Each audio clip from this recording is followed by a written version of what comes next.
What's this I hear about you not shaking your constituents' hands? You can't do that. No, you don't understand, Jeff. She gave me a cough and shake. Welcome to MsMojo, and today we're counting down our picks for the most unforgettable, culturally resonant, and or well-regarded SNL impersonations. I'm afraid that might be a bit offensive to some people. Number 10, Bill Hader as Keith Morrison. An interview with the face of evil. I sit down with convicted murderer Carl Collins. Who can't Bill Hader impersonate? In his impressive run on SNL, the comedian turned ordinary people into wacky characters. This includes transforming Keith Morrison from Dateline into a certifiable freak. Did he slap you 5? No, it was a dead arm from a dead body. Oh, that's terrible. Hader's version loves to hear the juicy details of awful crimes, pestering witnesses and perpetrators in interviews. The actor's wide-eyed intensity and big reactions only serve to make this funnier. Next, we talk to the coroner. I did the autopsy. Ooh, describe stuff. It's clear the performer has a genuine affection for the real man, but he's not afraid to poke fun at the TV personality either. The long-running skit attracted raves from fans and even mention from the target himself. Yeah. Diego confessed, but let's ignore that. Because this is an hour show, so we've got to stretch this out. Number 9, Kate McKinnon as Justin Bieber. What's up, Steve? I don't know if you heard, but I'm not bad no more. Throwing herself into every scene, Kate McKinnon is nothing short of dedicated. Her take on Justin Bieber remains one of her defining roles.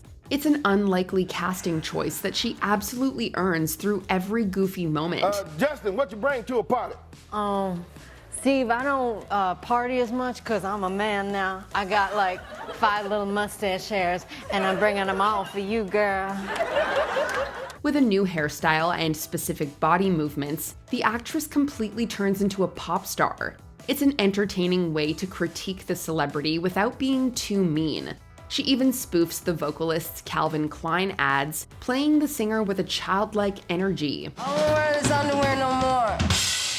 My Kevin's. Kevin's. My Calvin. McKinnon brings the part back for multiple sketches, including Family Feud and Celebrity Jeopardy! In both cases, the performer shows that the versatile impression is the source of endless material. You think that I, a grown adult man, am a girl? Yeah, no, I don't know. Number 8, Melissa McCarthy as Sean Spicer. Now I'd like to begin today by apologizing on behalf of you to me. This is yet another case of SNL taking bold steps that have huge returns. Melissa McCarthy takes command of the screen as Sean Spicer. It's an extraordinary and physical performance, taking the White House press secretary into wonderfully absurd territory. McCarthy doesn't hold back as she uses props or goes off on other characters. Here's how it's gonna go down. You've got your TSA agent right here, okay? And first you got Barbie coming in. Nice American girl back from a dream vacation. We know she's okay because she's blonde. This version of Spicer openly lets the press know how he feels, even attacking them at a few points. The entire premise lets the actress show off her comedic abilities throughout multiple scenes. It's clear the audience loves the recurring role, with the star earning laughs in one of her signature parts. Yeah, just mentally though. Are you okay? Kidding me? Are you? Number 7, Maya Rudolph as Kamala Harris. Over several years, Maya Rudolph developed a nuanced impression of Kamala Harris. She first wowed audiences in the Democratic debate sketches. Tulsi, I'm gonna be real with you, all right? You scare the hell out of me. You just gave me, oh my God, Gersberms. The earlier version caught attention for trying to become a viral sensation with social media jokes.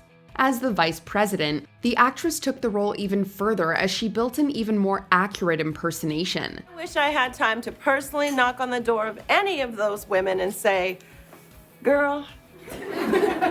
Girl. Her work garnered an Emmy partly for capturing the essence of Harris's public persona. Rudolph arguably got even better in the 2024 election, working with eclectic co-stars who helped bring out new facets of the character. She also starred alongside the leader in a skit full of entertaining surprises. I'll tell you something. I'm gonna vote for us. Great. Any chance you are registered in Pennsylvania? Number 6. Gilda Radner as Barbara Walters. In one of her silliest roles, Gilda Radner makes fun of TV interviews as Barbara Walters. Well, Baba Wawa, but come on, we all know who she's impersonating. Good evening, and welcome to Not for Ladies Only. I'm Barbara Wawa. The key to this fun impression is the voice. It might not sound exactly like Walters, but it really turns comic exaggeration into an art form. Radner somehow keeps a straight face while having one of the more outrageous deliveries in SNL history. Please trust me, it's not sour grapes, but rather that another network recognizes in me a great talent for delivering relevant news stories with crystal clarity to millions of Americans. Talking to Henry Kissinger and Marlena Dietrich, the character pops off the screen with her funny asides. You don't have to understand a word to laugh along at the comedian's performance. As one of the great showcases of her style, the cast members' retrospectives are incomplete without this role. There's one thing that really irritates me about you. After 40 years of being in this country, why do you still talk with that silly accent? Number 5. Daryl Hammond as Sean Connery. Sean Connery has set a new Jeopardy record with negative $230,000. You think you're pretty smart, don't you, Trebek? Of all the recurring sketches in the SNL canon, Celebrity Jeopardy remains one of the best. Daryl Hammond's impression of Sean Connery stands as an essential part of the series, bringing both hilarity and irreverence to every appearance. It's not Catch the Seaman. Is that what the mustache is for, Trebek?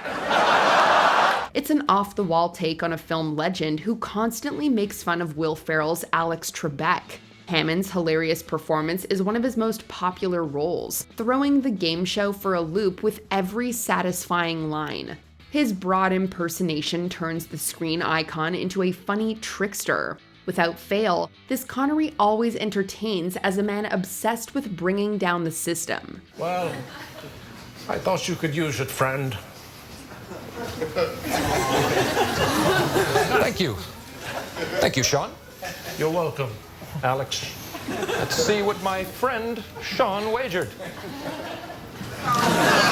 Number 4. Eddie Murphy as James Brown. Please, I want so bad. Give it up. I'll turn it loose. It's hard to pin down Eddie Murphy's genius into one SNL role. His James Brown might be the best example of his versatility, with the part giving him a chance to sing and dance. Get in the water. Gonna make me splash down. Yeah, I'm going hot down. Too hot in the hot tub. It's one of several characters who show off his vocal skills, along with his classic riff on Stevie Wonder. Ebony and ivory, just living in perfect harmony. We're talking salt and pepper, Sammy and Dean. Putting the soul legend into a talk show setting, this wild skit is a comedy roller coaster ride. It might be the greatest impression of Brown that captures the man's essence and turns it into comedy gold. This version of the singer takes over the stage, worrying about the temperature of his hot tub. Get in the hot tub. Yeah. Will it make me sweat? Yeah. Still in the hot tub. Yeah. Will it make me wet? Yeah. Well. It's such an enjoyable concept that it's lived on as one of Murphy's signature sketches. Number 3. Dana Carvey as George H.W. Bush. But now tonight, the news I have to bring to you, it's not good. In fact, it's kind of bad. Maybe after you hear it, my approval rating will slip down to 75%. At first glance, you might not have imagined George H.W. Bush to be an easy man to play. Dana Carvey proved everyone wrong, turning it into a long-running part of the show's political skits. Well, Mr. Massachusetts, Mr. Harvard Yard brainiac. You may prove to yourself that it's impossible, but I think I'm like most Americans who'd rather see a time machine with an American flag on the side and not a hammer and a sickle. During the late 1980s and early 1990s, the performer perfected the impression with catchphrases and funny addresses. Well, sure, more has to be done, but the program is in place. Make no mistake, we are doing the job, so let's just stay the course and keep on track. Stay the course. He even returned to star opposite Will Ferrell's amazing impersonation of George W. Bush. The comedian managed to turn the politician into a goofball that was full of fun eccentricities. You're ahead in the polls. You look pretty good in those debates. I'll tell you, I think we really got a shot. I wish I'd shot that deer. Carvey continues to prove he's one of the finest impressionists in SNL history, with this character ranking high amongst his comedic catalog. Come on now, how about letting this one get away? What do you say, son? Sure, Dad, I know what you're saying. But it ain't gonna happen. Nighty-night, Bambi. Number 2, Chevy Chase as Gerald Ford. The end of 1976, thank you. Hey. Uh-oh. No problem. During the first season of SNL, Gerald Ford was president of the United States. Chevy Chase quickly asserted himself as one of the standout performers whilst impersonating this politician. Rather than trying to look or sound like Ford, the comedian decided to turn the target into a clumsy character. Which brings me to my first point. Let's take a look at the recent popularity polls, shall we? The role then became one of the highlights of Chase's brief tenure on the show. He earned national attention for his performances as the commander-in-chief, spilling water and falling over in recurring sketches. The actor took serious dives to earn laughs, becoming one of the first breakout stars of SNL for his dedicated impression. Final Christmas tree ornament on the tree. No problem. Before we continue, be sure to subscribe to our channel and ring the bell to get notified about our latest videos. You have the option to be notified for occasional videos or all of them. If you're on your phone, make sure you go into your settings and switch on notifications. Number 1, Tina Fey as Sarah Palin. You know, that was just my lame attempt at a joke, but, yes, New York, New Jersey, Massachusetts, Connecticut, Delaware, California. Even with all of her work as a cast member, Tina Fey's most memorable role came after she left SNL. She was cast as Sarah Palin during the 2008 election season and quickly became a standout. Now I'd like to entertain everybody with some fancy pageant walking. Fey felt like a shoo-in to match the governor's look, but she really impressed with her hilarious performance. She also nailed the voice and general personality traits of Palin. But 1 in 5 jobs being created today under the umbrella of job creation, that, you know, also... The power of her presence was undeniable, reminding everyone that Fey should never be counted out as a sketch performer. She fit the character so well that all of her dialogue and catchphrases felt natural. Many fans of the show likely think of this impression when they look back on the comedian's work. What an amazing time we live in. To think that just 2 years ago, I was a small-town mayor of Alaska's crystal meth capital. Which iconic impression did we forget to mention? Let us know in the comments. Just remember, you're a living organism on this planet, and you're very safe. You've just taken a heavy drug. Now just relax, stay inside, and listen to some music, okay? Do you agree with our picks? Check out this other recent clip from MsMojo and be sure to subscribe and ring the bell to be notified about our latest videos.